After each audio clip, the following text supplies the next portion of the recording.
നമസ്കാരം. ജന്മഭൂമിയിലേക്ക് സ്വാഗതം.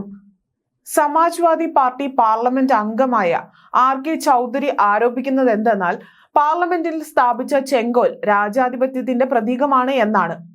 ഇതിനെതിരെ തിരിച്ചടിച്ചുകൊണ്ട് ഉത്തർപ്രദേശ് മുഖ്യമന്ത്രിയായ യോഗി ആദിത്യനാഥ് രംഗത്ത് വന്നു.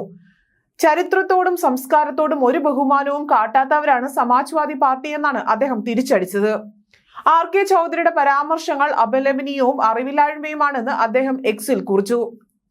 ഭാരതീയ ജീവിതത്തോട്, പ്രത്യേകിച്ച് തമിഴ്നാട് സംസ്കാരത്തോടുള്ള ഇന്ത്യ മുന്നണിയുടെ വെറുപ്പാണ് ഇത്തരം പരാമർശങ്ങളിലൂടെ പുറത്തു വരുന്നത്. ചെങ്കോൽ ഭാരതത്തിന്റെ അഭിമാനമാണ്. പാർലമെന്റിൽ ചെങ്കോൽ സ്ഥാപിച്ചത് ധർമ്മദണ്ഡിന്റെ പ്രതീകമായാണെന്നും യോഗി ആദിത്യനാഥ് പറഞ്ഞു. ഭരണഘടനയ്ക്ക് മേൽ ചെങ്കോലിനെ പ്രതിഷ്ഠിക്കുകയാണ് BJP സർക്കാർ ചെയ്തതെന്ന് പാർലമെന്റിൽ ചൂണ്ടിക്കാട്ടിയ SP ചൗധരി ഭരണഘടനയെ സംരക്ഷിക്കാൻ ചെങ്കോൽ നീക്കം ചെയ്യണമെന്നും ആവശ്യപ്പെട്ടു. പ്രസ്താവന വിവാദമായതോടെ അതിനെ ന്യായീകരിച്ച് SP നേതാവ് അഖിലേഷ് യാദവും രംഗത്തെത്തി. പ്രധാനമന്ത്രി ചെങ്കോലിന് മുന്നിൽ തലകുനിച്ചെന്നും സത്യപ്രതിജ്ഞ ചെയ്യുമ്പോൾ അദ്ദേഹം അത് മറന്നുവെന്നുമാണ് യാദവ് പറഞ്ഞത്.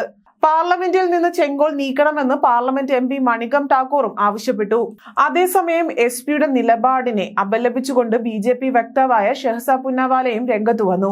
പവിത്രമായ തമിഴ് സംസ്കൃതിയെ അപമാനിക്കുകയാണ് കോൺഗ്രസും സമാജ്വാദി പാർട്ടിയും ചെയ്യുന്നതെന്നാണ് അദ്ദേഹം ചൂണ്ടിക്കാട്ടിയത്. അതിര് കടന്നതും വിചിത്രവുമായ ആവശ്യമാണ് ഇന്ത്യ മുന്നണി നേതാക്കളുടേതെന്ന് BJP നേതാവ് CR കേശവനും കുറ്റപ്പെടുത്തി.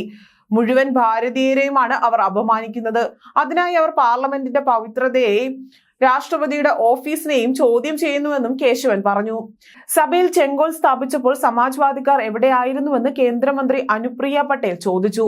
പാർലമെന്ററി പാരമ്പര്യം അറിഞ്ഞ് സംസാരിക്കണമെന്ന് കേന്ദ്രമന്ത്രി BL വർമ്മ പറഞ്ഞു.